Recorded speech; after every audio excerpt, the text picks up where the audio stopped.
How's it going, you hooligans? Hopefully you're having a very good Wednesday. Really, it's a good Wednesday for me because I saw Chelsea lose yesterday. Arsenal are only 2 points behind them now. I mean, both teams are terrible, but hey, Chelsea spent 220 million and Arsenal were just crap and we're not that bad. But anyways, that's not why you came here to watch this video. But if you did, make sure you subscribe. Make sure you hit the like button. Even if you disagree with the title of the video, don't worry. I'll go into explanations and whatever. And trust me, the side that I'm with here, which is the majority of, would you say the majority of kids support Chase Elliott? I don't really know Chase Elliott's fan base right now. Is it kids? Is it former Jeff Gordon fans? Is it just women who think the cutest guy is the best driver, so they either pick Ryan Blaney or Chase Elliott? Like, what is the majority of the fan base for the Elliott family or for Chase Elliott? Is it Bill Elliott fans who are now like 70 years old and now they're rooting for Chase? I mean, is it a combination of all the things? I will say, listen, some of you Chase Elliott fans, you guys are unbearable. You remind me just of the Junior fans. And Junior was running 20th every week for the majority of the last half of his career. So, trust me, it's unbearable. I dealt with it for a long time with you damn Junior fans. You guys were unbearable. And Elliott fans, some of you carry the same exact tendency. He could be running 20th, and you guys would be like, oh, he's the best or something. And it's just unbearable. Like, we get it. He's the most popular driver. It's not as bad as Junior, though. Listen, I've never seen a driver like Junior. I don't think I ever will either, because Junior would run so poorly in the last half of his career with, the 88 and specifically the years like 2009 to 2012, those kind of that area where he would run like 25th. And Junior fans would like go crazy if you finished like 20th. That stuff was nonsense. I don't know what you guys are up. You guys are high out of your mind. I don't know what to tell you. As you can see, I'm just going on and on. But we're going to talk about Chase Elliott. And I'm not really going to mention stats a lot. Because as you can see by the title of the video and what I'm trying to say, I do believe it. I believe Chase Elliott's the best driver in NASCAR at the moment. But I can't use stats to back it up. Because I could go pull up Kevin Harvick's stats, Kyle Busch's stats, Denny Hamlin's stats. Jimmy's no longer. It's so weird saying Jimmy's no longer in the sport, but Jimmy's no longer in the sport, so I can't really pull up his stats, even though he was horrible the last 3 years. Chase's stats don't back up anything I say, and you could see it right here. He has 11 wins in 5 years of a full season, so that's not that much. 3, 3, and 5 in the last 3 years. Averages around 20 top 10s per season. Not a lot of poles. He had 4 in 2019, only 1 in 2020. He did lead double the amount of laps he did in 2019 as he did in 2020, so he led 1,200 laps there. Average finish of around 11.7. Again, not the best compared to other drivers. So average start is 11th, average finish 13th over his career. Does have one championship, but in my mind, the championships don't carry as much value nowadays. It still matters, of course. It's still important to be a champion, but it doesn't carry as much value because you don't have to be the best throughout the season. If you just get hot at the right time, you can win a championship. When I critique or look at a driver and I try to rank them above other drivers or try to put them in context, it's really hard, okay? I think in F1 it's a little bit easier because there's not as many drivers, not as many teams, not as many cars to deal with. In NASCAR, the cars are a lot more similar. It's a little bit harder to tell who's the best team. So it's very debatable. You guys could say Penske has the best cars. Or I could say Gibbs has the best cars. Or someone else could say Stewart-Haas has the best cars. There's not a clear-cut difference in the cars. Like, okay, we have Mercedes at the top. We know that. And then second, you would put Red Bull. And then third would be, I don't know, McLaren, Ferrari somewhere in there. And then the middle of the pack, it gets a little bit clustered. And then you have a teammate. So it's very easy to see, okay, you guys are driving basically the same exact car. Maybe minimal differences in the setup. But the same exact car. And you have a 1v1 with the teammate. And you can see who's the better driver. So in F1, it's very, I won't even say easy. It's simplistic to find out who's a good driver because you have a lot of comparisons and a lot of things to go off of. In NASCAR, it's a lot harder. In NASCAR, even though the teams have very similar cars, each driver can have a very different setup. All the cars in Hendrick Motorsports, for example, don't drive exactly the same like they would do in F1. You can't do the minimal differences between teams. I mean, these differences are big. There's a big difference between one driver style and another driver style. You always hear that about Gordon and Johnson. Johnson always had a super loose race car. Gordon was also a little bit loose, but he liked a little bit more snug race car. And then compare those cars to like another team, like let's say Stuart Haas, and we could have different cars. It's very hard to see, okay, what is the car and what is the driver. So in NASCAR, I think it's much more difficult to say who is the best driver. I think that's very obvious. I mean, if you pull a top 5 right now, everyone's top 5 would be different. You could have Kyle Busch at 1, you could have Kyle Busch at 5. You could have Elliott at 1, you have Elliott at 5. You could put Harvick, Hamlin, Kyle, all these guys, and you could just switch them around. You put Kyle Larson in there, throw him in there. You could make an argument that all these guys could be ranked anywhere between 1 through 5, right? And I'm just pulling out names. I'm not saying those guys are in the top 5. I'm just pulling out, some names. But why I see Elliott as the best driver now is a combination of the car and a combination of his skill. For example, for the car, I think we can all agree Elliott's number 9 is not as fast as Denny Hamlin's 11 or Kevin Harvick's 4 car. I think that's very clear. And the reason why I could say that is because if you look at racetracks that need the car to have speed, so there are racetracks in NASCAR where a driver doesn't really make a difference. For example, I would say Michigan is one of those tracks. I would say, let's say, what's a paved mile and a half? Texas, I guess, is one of those tracks. Chicago before it kind of got really bumpy. Kansas, like these tracks where it's almost full throttle nowadays. Dirty air plays a big part, and you really need to have a great race car. I mean, I think Kevin Harvick will be the first one to tell you, if you could go full throttle in clean air and the car sticks, it doesn't take a lot of talent to drive it. You could put anyone in that 4 car, and if it sticks in clean air, a lot of people are going to be fast. So in those races, you could actually see all of Hendrick Motorsports usually struggle a little bit, hence why I think Chase Elliott's stats have been lower than Hamlin or Harvick, because I believe Hamlin and Harvick just have better cars, better programs to work with at those specific tracks. Now, it does work the other way as well. You take Elliott's car and put it on a road course, and I would say Hendrick Motorsports' road course program is really good. Not just because Elliott's winning at road courses, but look at William Byron. Look at Alex Bowman. Look at even Jimmy Johnson had some of his best races of his last few years at road courses when he especially struggled everywhere else. So the road course program for Hendrick is pretty good. So how much is it the car that's letting Chase Elliott dominate at road courses, and how much is it the driver? Well, you take the fact that it's a road course instead of a mile and a half, and you can factually say that a road course, the driver has a much larger input in how well he does at a road course than it does at a mile and a half. And I don't think there's any arguing with that. You guys know, if we can all hold the car full throttle at a mile and a half, it ain't going to take a lot of skill. If you just got to bleep the throttle a little bit, get off for like a second, it's not going to take a lot of skill. But at a road course, it takes a lot of skill. Some of the best drivers in NASCAR history have all been great road course racers. The one that I think wasn't that great was actually Jimmy Johnson. And he is one of the best drivers in NASCAR history, but he was never that good at road courses. He got smoked a lot of the times on road courses. Now, with NASCAR actually going to more road courses, we're going to have somewhere around, 6 road courses this year or something like that? I mean, we're going to have a lot of road course races. It just plays better that I think you see Chase Elliott's stats go up, which is why I'm saying I don't think he's going to have a season below 5 wins for the near future. I think he's always going to get at least 5 because I see short tracks, I see road courses, I see plate tracks. And one of the reasons why I say Chase is the best is I think he's great at every form of racetrack. Talk about Daytona and Talladega. Let's talk about plate racing. Now, plate racing, I think in the modern day, you've really seen just how important the driver is. That has not changed over the years. You could easily see how great Dale Earnhardt was at a plate race. You could easily see how great Dale Earnhardt Jr. was at plate racing. You could easily see how great Jeff Gordon was at it too, because they were able to make the right moves. I would throw Tony Stewart in there as well. He was able to make the right moves at the right time and really figure it out. Now, in the modern day, I would say the best plate racing drivers are, I would say, Brad Keselowski, Denny Hamlin, Chase Elliott, and Joey Logano. And they're all kind of different in their weird way.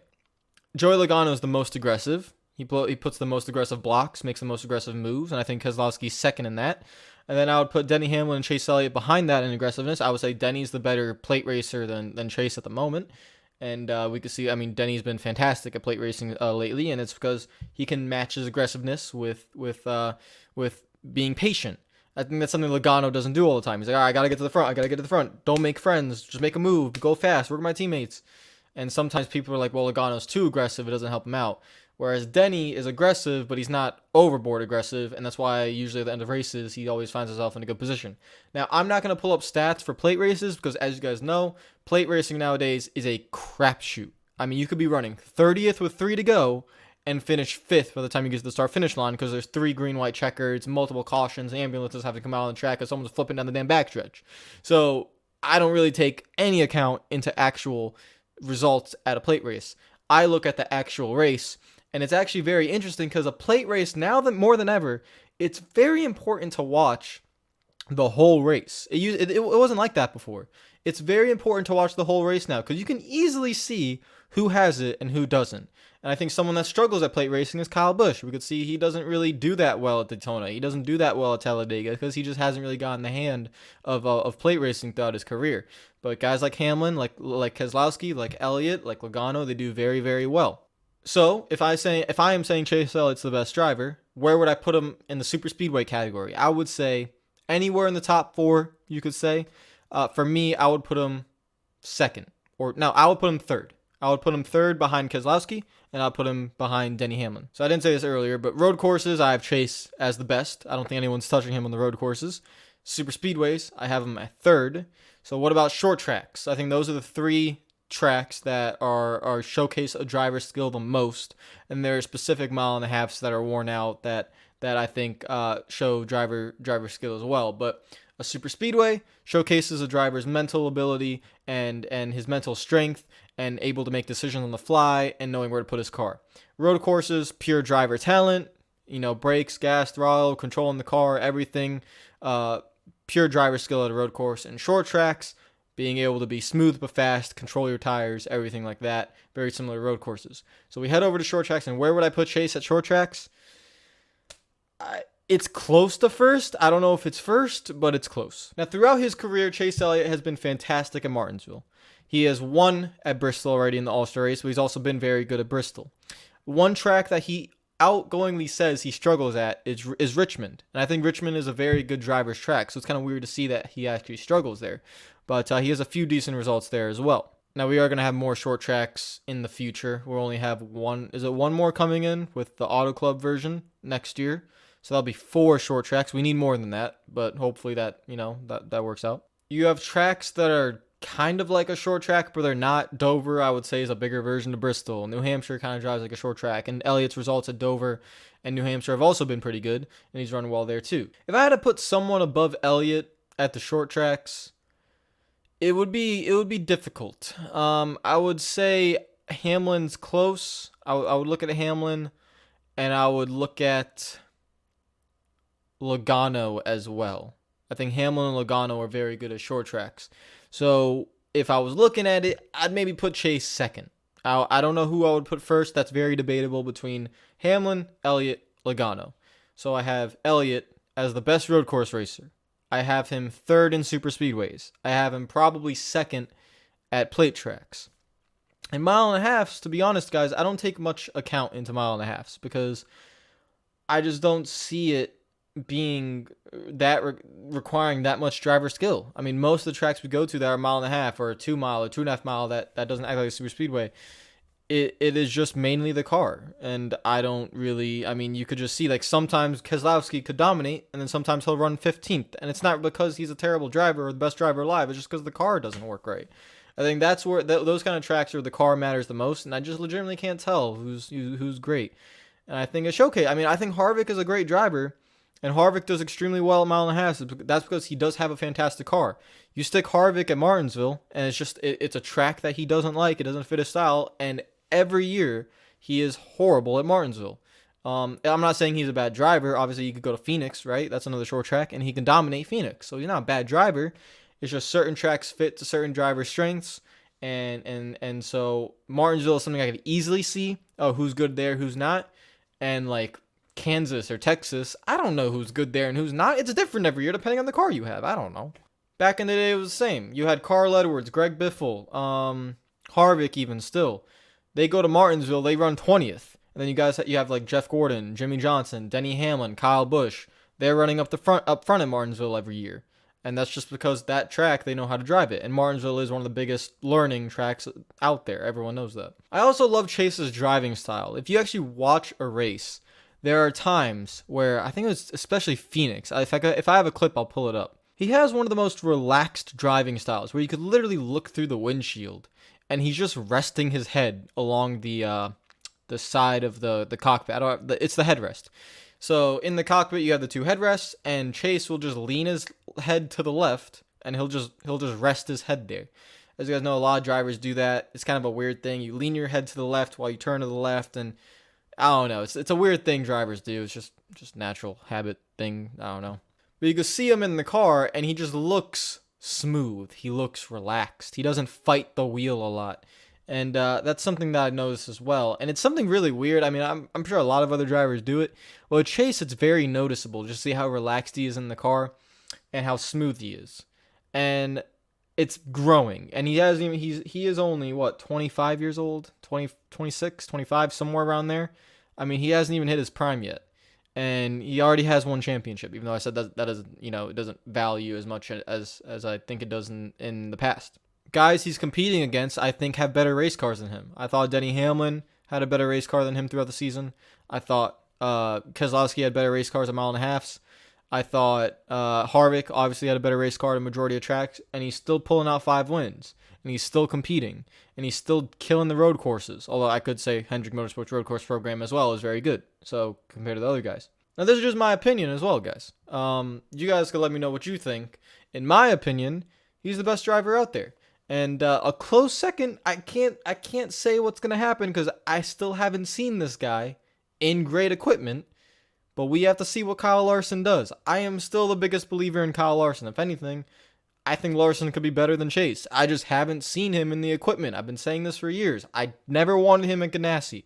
Ganassi was never going to be able to give him championship winning cars. He even won multiple races at Ganassi and carried them for multiple years. But I want to see Larson in race-winning equipment. Will that 5 car at Hendrick do it? I don't know, because the 5 car has never been fantastic other than with Mark Martin. So, I don't know. Larson could be better. Denny Hamlin has improved throughout his career. The only thing he doesn't have is a championship. And he's had multiple chances at it in this new format. He had multiple chances at it in the old format. He's never been able to do it. So that's a knock on him because he's been in position to do it. He's had the car to do it. He's never done it. Kevin Harvick's one of the most underrated drivers because he has such a good car that I think it kind of bypasses a lot of people, maybe even myself. So would it be naive of me to put Elliott over Harvick? Then you have Kyle Busch, who didn't win or did he win a race last season? I think he won one, right? But he struggled last season, and everyone knows Kyle Busch is one of the best. Can go to every series, dominate. Could go in a late model, dominate. Could go win multiple races every year. I mean, we all know he's one of the best, but he struggled last season. So am I overlooking Kyle Busch? I mean, are we overlooking Logano and Keselowski in the Penske cars? Are we overlooking them? How good is Penske? Does Penske actually have a car disadvantage? And they're maybe not as good as Stewart-Haas or Gibbs, and they just have 2 incredible drivers, and they're pulling out multiple wins for them every year and making the Final Four and stuff. Like, these things are very hard to predict, and that's why it's all opinion, and that's why I think everyone could be right and everyone could be wrong. I don't think there's a clear right answer. Like, you go to F1 and you can clearly say, all right, Max Verstappen, Lewis Hamilton, those 2 guys, really, really good, and everyone else is a little bit more debatable where you want to put them, but you can't debate that Verstappen and Hamilton are fantastic. There is no debate on that. Clear cut, you know it. I think in NASCAR there are 5, 6, 7 drivers where you can be like, well, what if he was in better equipment? What if he didn't have that equipment? What if he had better luck? What if this and that? And I think it's very debatable where you want to put guys like Elliott, Larson, where you want to put guys like Harvick, Hamlin, Keselowski, Logano, Kyle Busch, Martin Truex Jr., who I haven't even mentioned. I mean, because Martin Truex Jr. is so underrated. We're talking about a 2-time Cup Series champion. Is he a 2-time or 1-time? No, I'm pretty sure he's 2-time. Oh, now I gotta look this up. Yeah, he has 1 championship. I don't know why I thought Truex had 2 championships. I don't know why. I'm very lost. But he has 1 championship. So, I mean, he's also in there. He was in lesser equipment for most of his career. Then he gets the great equipment, Furniture Row and Joe Gibbs, and now he's winning a lot of races. So, like, it is so hard. I just said, 8 drivers? It is so hard to determine who's the best. But in my opinion, just looking at it based on the short tracks, the road courses, the super speedways, the whole package, I have to say Chase Elliott's the best. And that's very debatable.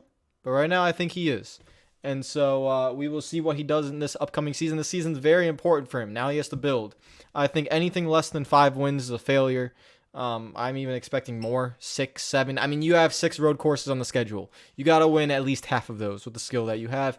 And none of you come with me with that Austin Cindric nonsense. I know Cindric is great, but you're really expecting Cindric to come into the Cup Series as a rookie and apparently dominate a road.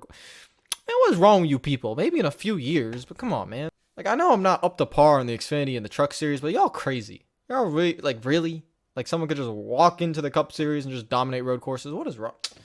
So there's my opinionated video for the week, and I'll probably be doing these a lot more as the season gets closer and closer. This is one I just felt like making because I feel like it's the most debatable. I don't think there's a right answer here. So comment down below. Hit the like button if you enjoyed the video. Subscribe if you're new. I will see you guys tomorrow back on NASCAR Heat. Take care of yourselves and peace out.